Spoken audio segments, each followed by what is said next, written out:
कार्यक्रम अन्नदाता सुनिए सारे बाण भाइयों ने विनोद भाई की राम राम।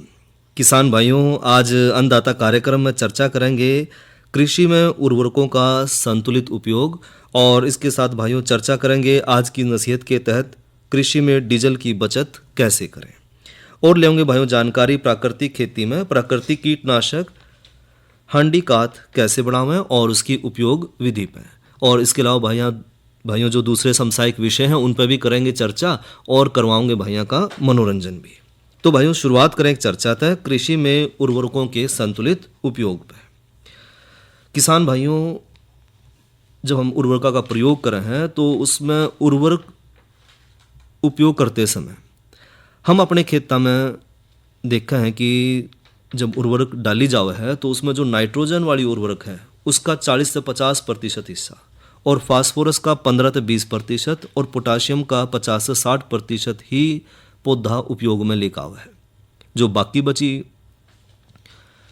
जितना भी बाकी उर्वरक रह गया वो सारा सारा जो है व्यर्थ चला जावा है। इसलिए भाइयों उर्वरकों के इस्तेमाल के समय हमने कुछ एक बातों का ध्यान रखना है जिससे उर्वरक की उपयोग दक्षता जो है बढ़ाई जा सके।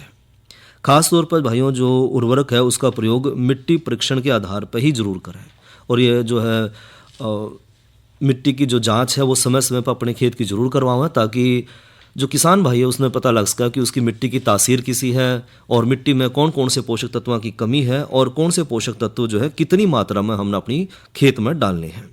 साथ ही भाइयों मिट्टी की पीएच के आधार पर भी उर्वरकों का चयन जरूर करें, और उर्वरक का भाइयों जमीन की सतह पर छिड़काव करने को जो है प्रोत्साहित नहीं करना चाहिए, क्योंकि उर्वरकों को भाइयों 20 से 3 से 4 सेंटीमीटर की दूरी पर या बीज के नीचे रखना चाहिए। ऐसा करने तो भाइयों तो खरपतवार है उसकी बढ़ोतरी कम होगी और उर्वरक जो है ज़्यादा से ज़्यादा फसल में जाओगा। साथ ही भाइयों भारी जमीन में नाइट्रोजन की उर्वरक ने जो है सामान्यतः 2 भागों में, यानी कि एक तो आधा हमने देना है बिजाई के समय पे और आधा जो है खड़ी फसल में 30 से 35 दिन के बाद हमने डालना चाहिए। और अगर भाइयों ज़मीन हल्की हो तो उसमें नाइट्रोजन की जो उर्वरक है उसने आमतौर पर हम 3 बराबर भागा में बांट कर 1/3 बिजाई के समय पे, 1/3 हमने देना 30 दिन के बाद, और बचा हुआ हमने 1/3 लगभग 50 से 60 दिन के बाद देना चाहिए।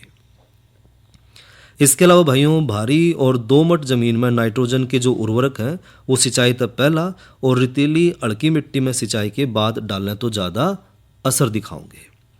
इसके अलावा भाइयों अधिक जो बारिश वाले इलाके हैं और बाढ़ग्रस्त जो क्षेत्र हैं उसमें धीमी गति तय घुलन वाले जो नाइट्रोजन के उर्वरक हैं उनका हमने इस्तेमाल करना चाहिए। और फास्फोरस और पोटाश के उर्वरक न भाइयों बिजाई के समय बीज के नीचे दबा दें तो ज़्यादा अच्छा इसका जो है असर देखने मिला है, बजाय कि हम इसका छिड़काव करें। तो छिड़काव ना करके हमने इसको दबाना है। साथ ही भाइयों अमोनियम और फास्फोरस जो उर्वरक हैं उनको एक साथ ज़मीन में बीज के नीचे डालने से फास्फोरस की जो दक्षता है उसकी क्षमता है वो बढ़े है। और जैविक खाद या हरी खाद जो है हमने कम से कम 3 साल में एक बार तो अपने खेत में ज़रूर डालनी चाहिए। और किसान भाइयों ने इस बात का भी ध्यान रखना चाहिए कि किसी भी फसल क्षेत्र में खरपतवार ने ना उगने देवे या जो है उन समय समय पर जरूर नियंत्रित कर लें। इसके अलावा भाइयों फसलों की जो पोषक तत्वों की ज़रूरत है वो भी हमने ध्यान में रखनी है। जिस तरह मक्का हो गया, ज्वार है, आलू है, केला है, मटर है, गेहूं और धान आदि की जो फसलें हैं उसमें नाइट्रोजन की हमने ज़्यादा ज़रूरत पड़े है। इसी तरह भाइयों जो दलहनी फसल है उनके साथ साथ केला, मक्का, आलू को फास्फोरस की मात्रा ज़्यादा चाहिए, और वे फसल भाइयों जो शर्करा और स्टार्च बनाए हैं उनमें पोटाशियम की ज़्यादा ज़रूरत पड़ा है। इसी तरह भाइयों तिलहनी फसलों में जो है सल्फर की ज़रूरत ज़्यादा हुआ है, तो फसल के हिसाब से हमने अपने उसमें उर्वरक का इस्तेमाल देखना है कि कौन से उर्वरक की ज़रूरत किस फसल ने ज़्यादा रहा है। इसके साथ साथ भाइयों उर्वरकों की जो मात्रा है वो मिट्टी परीक्षण के आधार पर तय करनी चाहिए, और मिट्टी में भाइयों एक पोषक तत्व की जब ज़रूरत ज़्यादा मात्रा हो जाए तो जो दूसरे पोषक तत्व हैं उनके ऊपर उसका बुरा असर पड़ना शुरू हो जाए। उदाहरण के तौर पर भाइयों फास्फोरस की अगर अधिकता हो जाए तो पौधे द्वारा जो जिंक, लोहा और तांबा है उसके उपयोग पर उस पर बुरा असर पड़ा है। और यदि भाइयों पोटाशियम की मात्रा ज़्यादा हो जाए तो कैल्शियम और मैग्नीशियम की जो उपयोगिता है वह घट जाए। इसी तरह भाइयों लोहे की अगर अधिकता हो जाए तो जिंक और मैग्नीशियम के उपयोग पर बुरा असर देखने मिला है। और नाइट्रोजन की अधिकता होने तक भाइयों पौधों की अत्यधिक बढ़ोतरी हो जाए और पौधे में जो है सूक्ष्म तत्वों की कमी रह जाए। इसलिए भाइयों पौधों में मिट्टी की जांच के आधार पर ही उर्वरक का संतुलित उपयोग जरूर करें, जिससे किसान भाई जो है अधिक पैदावार ले पाएंगे और अधिक मुनाफा भी कमा पाएंगे। क्योंकि अगर हम अंधाधुंध उर्वरकों का प्रयोग करेंगे तो उससे जो किसान भाई की जो जेब है उस पर भी इसका बुरा असर पड़ेगा और साथ ही साथ जो हमारी मिट्टी है उस पर भी इसका असर देखने मिलेगा और धीरे धीरे जो हमारी मिट्टी है वो भी बांझ होनी शुरू हो जाएगी। इसलिए भाइयों उर्वरकों का सही मात्रा में मिट्टी की जांच करवा कर सही समय पर और सही अनुपात में ही हमने इस्तेमाल करना है, जिससे किसान भाई जो है अपनी फसल की पैदावार भी बढ़िया लेगा और साथ ही आमदनी भी किसान भाई की बढ़ेगी।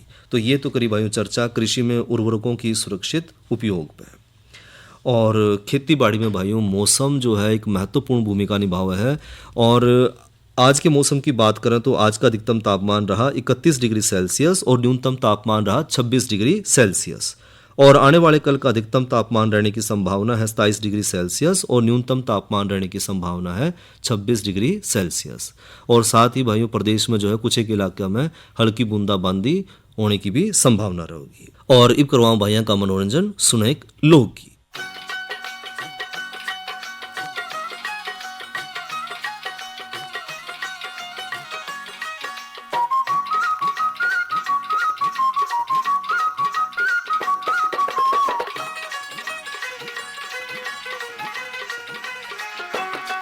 पिया मुरली मने बना ले अपने होठा के तू लाले मैं ते होली तेरी गैल में अरे छोड़ो कोन्या में इब अपने छैल में अरे छोड़ो कोन्या में इब अपने छैल में गोरी मुरली तने बना लूंगा मैं होठा के भी ला लूंगा पर के काटेगी गैल में अरे सेम तुड़ा बैठेगी काची बेल ने अरे सेम तुड़ा बैठेगी काची बेल ने।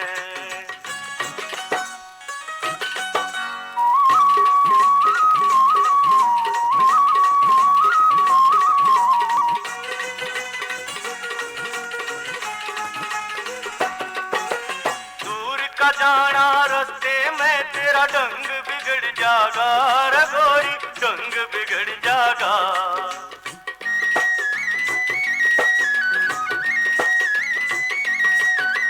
दूर का जाना रास्ते में तेरा ढंग बिगड़ जागा रे गोरी ढंग बिगड़ जागा। गोरा गोरा रंग बदन का फीका पड़ जागा रे गोरी फीका पड़ जागा। बड़ मुश्किल साथ निभाना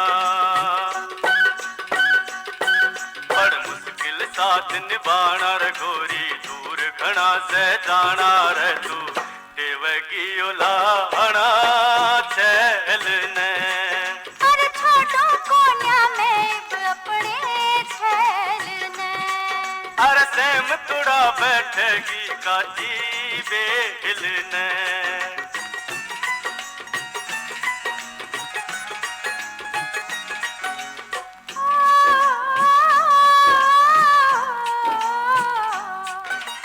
सामर की रुत आई पिया मेरे उठे जाल बदन में हो पिया उठे जाल बदन में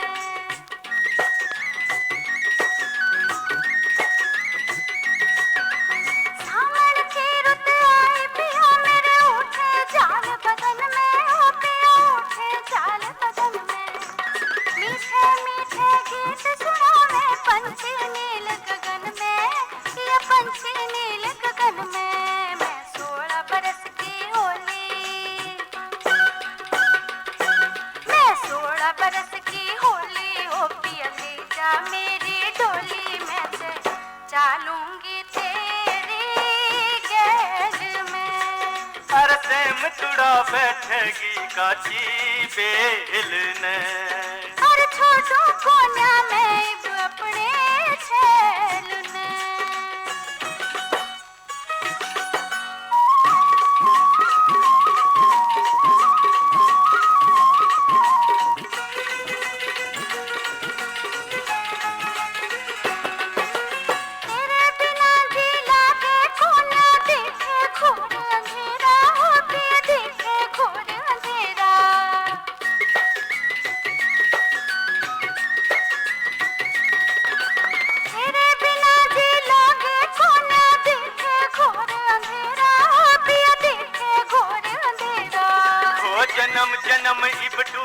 कोन्या साथियों मेरा तेरा रघोरी, साथियों मेरा तेरा।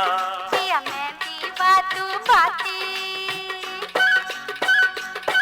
पिया मैं दीवा तू बाती, मेरी धक धक धड़के छाती में से घूंघट में राखूंगी छेलने। अरे सेम तुड़ा बैठेगी काची बेलने, अरे छोटू कोन्या मैं अपने छेलने। अरे सेम तुड़ा बैठेगी काची बेलने, अरे छोटू कोन्या मैं अपने छेलने। अरे सेम तुड़ा बैठेगी काची बेलने।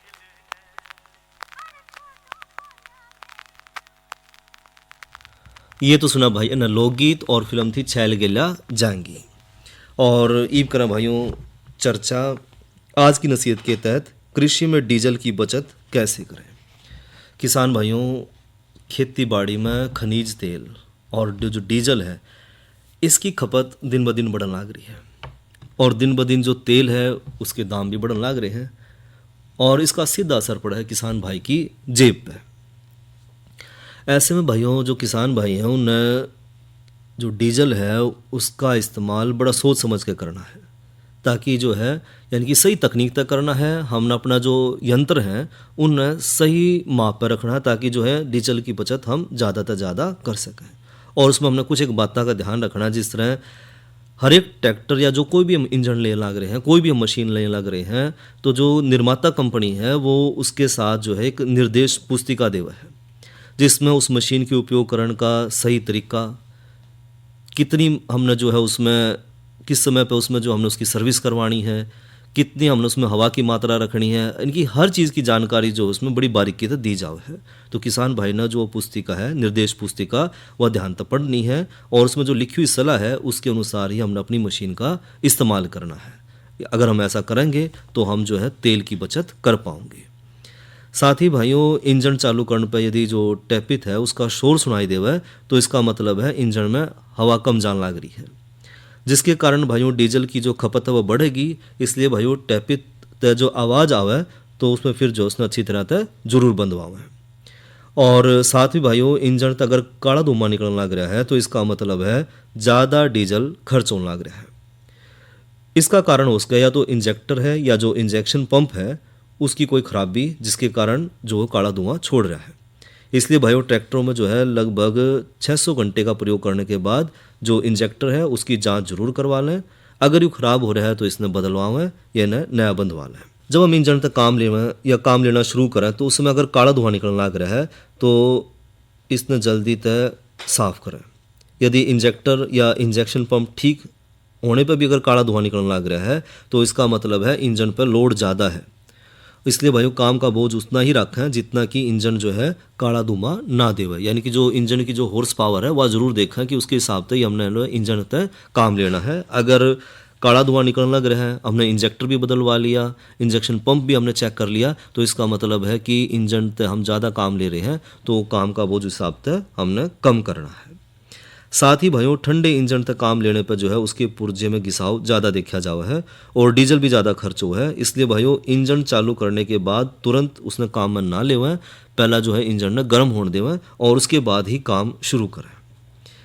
साथ ही भाइयों ट्रैक्टर के जो पहिए हैं उसमें भी हवा कम होने तक डीजल की खपत बढ़े है। इसलिए भाइयों पहियों में जो है हवा सही दबाव पर रखें, जो कि बात कर रहे थे हम शुरू में कि जो निर्देश पुस्तिका है उसमें लिखा जावा है कि जो पहिया है अगले पहिए और जो पिछले पहिए हैं उसमें हमने हवा का दबाव कितना रखना है, तो उस हिसाब से जो सुझाव दिया गया है पुस्तिका में उसके हिसाब से जो है पहिए में हवा का दबाव रखें। साथ ही भाइयों ट्रैक्टर को इस तरह प्रयोग करें जिससे खेत के किनारे पर घूमने में कम से कम समय लग गए और खेत में जो है अधिक समय तक काम हो सके। जिस तरह चौड़ाई की बजाय अगर हम लंबाई में काम करेंगे तो ट्रैक्टर जो उसका खाली घूमना है वो कम हो जाएगा और डीजल की बचत भी हो जाएगी। साथ ही पंप सेट या जो थ्रेशर है उसने चलाने खातर डीजल इंजन ने उतना ही चक्करों पर चलावें जिससे मशीन को जो है पूरे चक्कर मिल सकें, और इन मशीनों को ज़्यादा चक्करों पर अगर हम चलाएंगे तो डीजल भी ज़्यादा खर्च होगा। साथ ही साथ भाइयों जो इंजन में टूट फूट है वो भी बढ़ेगी, जिससे किसान भाई का नुकसान होगा, तो हमने कोशिश करनी कि जो पूरे चक्कर हैं उस पर ही हम इंजन ने चला कर रखें। इसके अलावा भाइयों पंप सेट में ज़्यादा बड़ा या छोटा पंप या इंजन प्रयोग करने से भी ज़्यादा डीजल फूका है और पानी भी कम निकला है। इसलिए भाइयों जल की जो उपलब्धता है उसके अनुसार ही सही इंजन और पंप का चुनाव करें जो कम खर्च में ज़्यादा पानी दे सके। यानी कि जो इंजन की जो हॉर्स पावर है वो हमने इस हिसाब से देखनी है कि हमारा जो पानी का चोवा है वो कितना नीचे है, तो उसके हिसाब से अगर हम सही तालमेल बिठाओगे तो तेल की बचत हम कर पाओगे। इसके साथ साथ भाइयों ज़्यादा दूरी तक अगर पानी खींचेंगे हम तो उससे भी भाइयों पंप सेट जो है ज़्यादा डीजल खर्च करेगा। इसलिए भाइयों पंप सेट ने हमेशा पानी की सतह के जितना नज़दीक हो सके उसके नज़दीक रखें ताकि खर्च कम कर सकें हम। इसके अलावा भाइयों पंप को चलाने वाले जो पट्टे हैं यानी कि जो बेल्ट है उसमें फिसलने से भी जो है डीजल की खपत बढ़ेगी। तो हमने ध्यान रखना है कि जो पट्टा है वो सही तरह तक कसा हो और पट्टे तक कम जोड़ हो, जिससे कि भाइयों जो गिरनी है उस पर सीधा असर ना पड़े और तेल की हम बचत कर पाएँ। इसके साथ साथ भाइयों पंप सेट में जो है पानी बाहर फेंकने वाले जो नल हैं जितना ज़्यादा हम उसमें ऊपर उठाओगे तो डीजल का खर्च भी उतना ही ज़्यादा बढ़ेगा। इसलिए उतना ही इसमें ऊंचा उठाओ जितने की हमने ज़रूरत हो। साथ ही साथ भाइयों इंजन का जो मोबिल ऑयल है ज़्यादा पुराना हो जाए तो भी जो है इंजन की शक्ति घटने लग जाए और इंजन जो है वो ज़्यादा डीजल पीना शुरू करता है। इसलिए भाइयों सही समय पर जो है इंजन के जो मोबिल ऑयल है उसके फ़िल्टर हैं उन्हें ज़रूरत के हिसाब से ज़रूर समय पर बदलवाएं और समय समय पर जो है अपने ट्रैक्टर या जो इंजन है उनकी सर्विस भी करवाते रहें। तो किसान भाई जो है छोटी छोटी बातों का ध्यान रखेंगे, सही समय पर जो है सही काम करेंगे इंजन के साथ, तो हम जो है तेल की बचत कर पाएंगे। ये तो ली भाइयों जानकारी आज की नसीहत के तहत कृषि में डीजल की बचत किस तरह करें। और इब ले भाइयों जानकारी कल के कृषि कार्यक्रम के बारे में। तो कल है भाइयों दिन वीरवार और कल किसान वाणी कार्यक्रम में चर्चा करेंगे कृषि में बढ़ते कीटनाशक अवशेष किस तरह कम करें और नई फसल नई उमंग के तहत चर्चा करेंगे मक्का फसल की देखभाल पर और जानकारी लेंगे भाइयों गाभिन गाय भैंस और नवजात बच्चों की देखभाल पर। और भाइयों एब लेवन जानकारी प्राकृतिक खेती में प्राकृतिक कीटनाशक हांडीकात किस तरह बनावें और उसकी उपयोग विधि पर। किसान भाइयों हम जब उर्वरकों का ज़्यादा से ज़्यादा इस्तेमाल कर रहे हैं या जो रासायनिक उर्वरक हैं या कीटनाशक है उनका हम इस्तेमाल कर रहे हैं तो उससे जो है हमारी मिट्टी जो है वो जहरीली होने लग रही है। साथ ही साथ जो हमारा ज़मीन के नीचे का जो पानी है वो भी दूषित होने लग रहा है। और जब हम ये जहरीले खरपतवार नाशक हैं या उर्वरक है रासायनिक इनका जब हम छिड़काव कर रहे हैं तो ये हवा में मिलकर इनके जो बारीक कण है वो हवा में मिलकर हमारी हवा ने भी दूषित कर रहे हैं। तो ऐसी स्थिति में हमने जो है अपनी प्रकृति की तरफ जाना पड़ेगा और प्राकृतिक खेती की तरफ हमने बढ़ना पड़ेगा ताकि हम प्रकृति के साथ मेल जोल बनाकर जो है आने वाली पीढ़ियों तक जो है ये सुरक्षित पानी, सुरक्षित माटी और हवा हम दे पाएँ। और इसके लिए भाइयों अगर हम बात करें कीटनाशी दवाएं की तो प्राकृतिक जो कीटनाशी दवा है वह है एक हांडीकात यानी कि आंडी दवा जो आंडी में बनाई जावा है। और यह जो देसी दवा है ये देसी जड़ी बूटियाँ तैयार हुआ है जिससे सभी प्रकार के जो कीट और बीमारी है उस पर हम नियंत्रण कर पाएंगे। और हांडीकात बनाने खातर जो हमने सामग्री चाहिए वह है भाइयों 1 किलो देसी गाय का गोबर, 4 लीटर देसी गाय का मूत्र और नीम की पत्ती हमने लेनी है 1 किलो, शरीफा के पत्ते लेने हैं 1 किलो, करंज की पत्ती हमने लेनी है 1 किलो और 1 किलो लेना हमने तंबाकू पत्ता और 1 किलो भाई उसमें पुटूस और गुड़ हमने लेना है 50 ग्राम। साथ ही भाइयों 1 मुट्ठी हमने लेनी है मिट्टी की। और बनाने की विधि क्या है भाइयों, तो जो हमने सामग्री इकट्ठी कर ली है इस सामग्री ने भाइयों अच्छी तरह से कूट लें। जितने भी हमने पत्ते लिए थे, नीम के पत्ते हैं, शरीफा के पत्ते हैं, करंज के पत्ते हैं, तंबाकू के पत्ते हैं, इन सब ने बड़े डाल कूट कर इन महीन बना लें। और साथ में भाई जो मिट्टी के बर्तन है उसमें इसने 7 दिन तक भर कर रखें जिसना हम आंडी कहते हैं। तो उस आंडी में हमने ये जो है भर कर रखने हैं। और 7 दिन के बाद भाइयों जो सामग्री है इसने निचोड़ कर इसकी जो गाद निकाल लें और साथ ही भाइयों गाद ने जो है मार्किन के कपड़े में छान कर डब्बे में भर कर रखें। यानी कि जो हमने मिट्टी का बर्तन लिया है भाइयों उसमें जो गाय का जो देसी गाय का जो गोबर है और 4 लीटर जो देसी गाय का मूत्र है वो डालकर उसमें हमने सारे जो पत्ते कुट्टे हैं पीसे हैं उन सब ने भी इसमें मिला दें और 7 दिन तक इसने दर कर रखें। उसके बाद इसने जो इसकी जो गाद बनेगी उसमें सूती कपड़े तक लेकर छान लेना है और जो गाद है वो डब्बे में हमने भर लेनी है।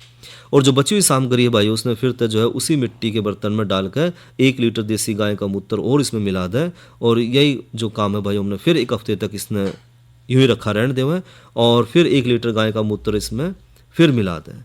इस तरह भाई अगले 6 महीने तक या जो है हांडी कात जो दवा है वह हम निकाल कर प्रयोग कर सकेंगे। और 100 मिलीलीटर जो गाद है उसमें हम 5 लीटर पानी में मिलाकर खड़ी फसल में अगर स्प्रे करेंगे तो जो छोटी फसल है या जो पौधे हैं उन खातर 10 लीटर पानी की हमने ज़रूरत पड़ेगी और 100 मिलीलीटर जो है हांडी कात इसमें हमने दवा मिलानी है। और इस गाद का वायु स्प्रे जो हमने 10 से 15 दिन के अंतराल पर किसी भी फसल में हम कर सके हैं। साथ ही दवा स्प्रे खातर भाइयों 15 लीटर पानी में 1 रुपये वाला जो है 1 पैकेट शैम्पू इसमें मिला लें और स्प्रे करते समय भाइयों ध्यान रखें कि जो हमने स्प्रे करना है वो सुबह और शाम के समय ही हमने इसका स्प्रे करना है। अगर हम जो है हांडी का दवा का स्प्रे करेंगे तो जितने भी कीट हैं उनका हम आसानी से प्राकृतिक तरीके से उनका हम ख़त्म कर पाएंगे। इसी तरह भाइयों अग्नि अस्त्र है, यह दवा जो है अगर हम प्रयोग करेंगे तो कई तरह के कीट है जिस तरह लाही हो गया, थ्रिप्स हो गया, लीफ रोलर है, फल है और तना छेदक है, उस पर भी हम नियंत्रण पा सकेंगे और 3 महीने तक हम इसने स्टोर करके भी रख सकें हैं। और इसकी ब्रांड की विधि है भाइयों, एक बर्तन ले लें और इसमें भाइयों 5 लीटर देसी गाय का मूत्र लेवें, उसमें 500 ग्राम तंबाकू का पत्ता, 250 ग्राम हरी मिर्च और 250 ग्राम हमने लेना है लहसुन और साथ में भाइयों 2.5 किलो नीम की पत्ती ने अच्छी तरह से कूट कर इसमें मिला लें और इस घोल ने भाइयों 5 भाग रहने तक जो है उबाल लेना है, यानी कि आपने जितना भी हमने सामान लिया हो 5वां हिस्सा रह जाए इतनी देर तक हमें उबालना है। फिर इस घोल ने भाइयों 24 घंटे के लिए जो है किण्वन खातर छोड़ दें और इस घोल ने भाइयों सूती कपड़े तक छान लें। मात्र 100 मिलीलीटर दवाई ने हम 5 लीटर पानी मिलाकर अगर शाम के समय स्प्रे करेंगे तो जितने भी कीट है जिस तरह लाही है, थ्रिप्स है, लीफ रोलर है या जो फल और तना छेदक है उस पर हम नियंत्रण पा सकेंगे। साथ ही भाइयों एक और दवा है वो है ब्रह्मास्त्र और यह फल और तना छेदक कीटों को नियंत्रण करने खातर काम में ली जावा है और इसने भी हम 6 महीने तक जो है स्टोर करके रख सके हैं। और ब्रह्मास्त्र तैयार करने खातर भाइयों एक बर्तन लेवा है जिसमें 5 लीटर हमने देसी गाय का मूत्र लेना है, इसमें सभी जो है कुटी हुई पत्ती जो है उन्हें भर लें और बर्तन में भाइयों नीम की पत्ती लेनी हमने 1.5 किलो, करंज की पत्ती 1 किलो लेनी है, पुटुस की पत्तियाँ 1 किलो, शरीफा की पत्ती 1 किलो और पपीते की जो पत्ती है भाई वो 1 किलो लेनी है। साथ ही सफ़ेद दुतुरे की पत्ती 1 किलो इसमें हमने कूट कर मिला लेनी है और पत्तियां जो हैं वो हमने एक बर्तन में डालकर आग में जो है यह गर्म करना है और गर्म करके भाइयों इतना गर्म करना है कि इसका 5वां हिस्सा रह जाए और इस घोल ने भाइयों 24 घंटे का तर फिर किण्वन खातर रख दें और इस घोल को भाइयों सूती कपड़े तय छान लें और इस घोल ने भाइयों दवाई के रूप में स्प्रे करके सभी प्रकार के जो रस चूसने वाले जिस तरह सफ़ेद मक्खी है या फल तना छेदक है उन सब पर नियंत्रण पाया जा सके है। और दवाई की मात्रा हमने 100 मिलीलीटर प्रति 5 लीटर पानी के हिसाब से घोल जो है शाम के समय हमने स्प्रे करना है और 1 महीने तक जो है हम इसने स्टोर करके रख भी सके हैं। तो चाहे वो ब्रह्मास्त्र है, अग्नि अस्त्र है या जो हांडी का दवा है, ये सारी जो दवा है ये देसी जड़ी बूटियाँ तो बनी हुई दवा है और सभी प्रकार के जो कीट और बीमारी हैं उन सब के नियंत्रण खातर हम इसने इस्तेमाल कर सके हैं। तो ये तो भाइयों जानकारी ली प्राकृतिक खेती में प्राकृतिक कीटनाशक दवाएं किस तरह बनाएं और उनके उपयोग विधि पर। और किसान भाइयों एक बात करें कि जो हम अपने खेत में प्राकृतिक खाद का इस्तेमाल करें, क्योंकि हम बात कर रहे थे कि उर्वरकों का हमने संतुलित उपयोग करना है, तो उर्वरकों के संतुलित उपयोग के साथ साथ हमने जो प्राकृतिक खेती की तरफ बढ़ना है तो हमने अपने खेतों में जो है रासायनिक उर्वरकों की बजाय जो प्राकृतिक उर्वरक है उसकी तरफ बढ़ना है, प्राकृतिक खेती की तरफ बढ़ना है, ताकि जो है हम अपने जो थाली है जिसमें हमारा जहर आने लग रहा है सारा, उस जहर तक हम बच सकें। और इससे बचने खातर हमने जो है चाहे वो हमारी देसी खाद है, केचुआ खाद है या हमारी जो गोबर की कुरड़ी वाली खाद है उनका हमने इस्तेमाल करना है, क्योंकि इनमें जो कार्बनिक तत्व है वो ज़्यादा मात्रा में हुआ है और जो ह्यूमस की मात्रा है वो भी इसमें पर्याप्त मात्रा में हुआ है, जिसकी वजह से जो है अगर मिट्टी में कार्बनिक तत्व बढ़ेगा तो उसकी वजह से जो है हमारी जो फसल है वो भी बढ़ेगी, और साथ के साथ जो है फसल के बढ़ने के साथ साथ जो है हमारे किसान भाई हैं उस पर भी जो है आर्थिक बोझ कम से कम होगा। हालांकि शुरुआत में जो है एक बार तो जो है हम देखा है कि शुरू के 2-3 साल तो उपज कम मिला किसान भाई ने, लेकिन उसके बाद जो है धीरे धीरे उपज बढ़नी शुरू हो जाए। तो इसकी जो शुरुआत हमने करनी प्राकृतिक खेती की, उस तरह हम शुरुआत करें थोड़ी सी जगह तय, यानी कि जो ज़मीन है हम थोड़ी ज़मीन में प्राकृतिक खेती करें, और धीरे धीरे भाइयों इसका जो दायरा है उसका क्षेत्र हम बढ़ाते चले जाएँ, तो जो है हम प्रकृति की तरफ आसानी से बढ़ पाओगे। और भाइयों ये बोले में जानकारी पपीता लगावें और अधिक लाभ पावें, क्योंकि भाइयों पपीता जो है बहुत ही स्वास्थ्यवर्धक और फल देने वाला एक पौधा है, और जिसका महत्व जो है बहुत ज़्यादा है, क्योंकि इसमें खनिज और विटामिन जो है प्रचुर मात्रा में पाए जावे हैं। और पपीते में भाइयों पपेन भी इससे तैयार करा जावा है, और उसके औषधीय गुण भी बहुत ज़्यादा है। और पपीते की जो भाइयों उन्नत किस्में हैं वो है एक तो वाशिंगटन, या किस्म जो है वो मधुबिंदु के नाम से भी जानी जावा है, और पौधा छोटे कद का और अधिक उपज देने वाला है। साथ ही जो नर पौधे हैं उसकी संख्या कम, फल बड़े, गुद्दा मुलायम, मिठा और खुशबूदार, और बीज की मात्रा इसमें कम हुआ है। इसके अलावा भाइयों जो पपीते की दूसरी उन्नत किस्म है वो है कुरघनी, और पौधे भाइयों इसमें ऊंचे कद के, लेकिन जो फल हैं तने पर कम ऊंचाई पर लगने शुरू हो जाए हैं, और पौधे में भाइयों नर और मादा फूल दोनों ही फूल इसमें आवे हैं, और फल जो है बड़े आकार के, गुद्दा मोटा, लेकिन जो हनी ड्यू है उससे कम मिठा ये हुआ है। इसके अलावा भाइयों एक और किस्म है पपीते की, वो है पूसा डिलीशियस। इस किस्म में भाइयों नर और मादा फूल एक ही पौधे पर लगे हैं, और पैदावार में बहुत अच्छी किस्म है यह, और फल जो है इसका मध्यम आकार का, गुद्दा जो है हरे गहरे नारंगी रंग का, और अच्छे स्वाद वाला और खुशबूदार है। इसके अलावा भाइयों पपीते की एक और उन्नत किस्म है वो है पूसा ड्वार्फ। इस किस्म में भाइयों नर और मादा फूल अलग अलग पौधे पर मिला है, और पौधा जो है बहुत छोटे कद का है, और फल जो है मध्यम आकार के और अच्छे स्वाद वाले इसमें हमने देखने मिले हैं। बात करें भाइयों पौधे की खातर जो रोपण खातर जो समय है और उसकी विधि की, तो जो जून जुलाई का जो समय है ये सब तो बढ़िया है, और इसमें भाइयों गड्ढों में अगर हम मिट्टी और गोबर की जो खाद है उसकी मात्रा बराबर रूप में डाल लें तो जो है एक जो है अच्छी मिट्टी जो तैयार हो जाएगी इस खातर, और उसमें भरने के बाद भाइयों सिंचाई करें ताकि जो गड्ढे में मिट्टी बैठ जाए। और जुलाई महीने में भाइयों एक गड्ढे में किसी भी भरोसेमंद नर्सरी या जो स्वस्थ तैयार किए गए जो पौध है उसकी पौध की जो है 2 संख्या इसमें लगावें, और उगने के बाद भाइयों अच्छी जो बढ़वार वाला पौधा है उसने रख लें और दूसरे ने निकाल दें। साथ ही समय समय पर जो है पौधे की कटाई छटाई भी हमने करनी है। तो ये तो भाइयों जानकारी ली पपीते की उन्नत किस्में कौन कौन सी हैं और उसकी लगाने के समय पर। इसी के साथ भाइयों आज के अन्नदाता कार्यक्रम का समय यहीं तक। अपने भाई विनोद ने दो इजाज़त। अच्छा भाइयों, राम राम।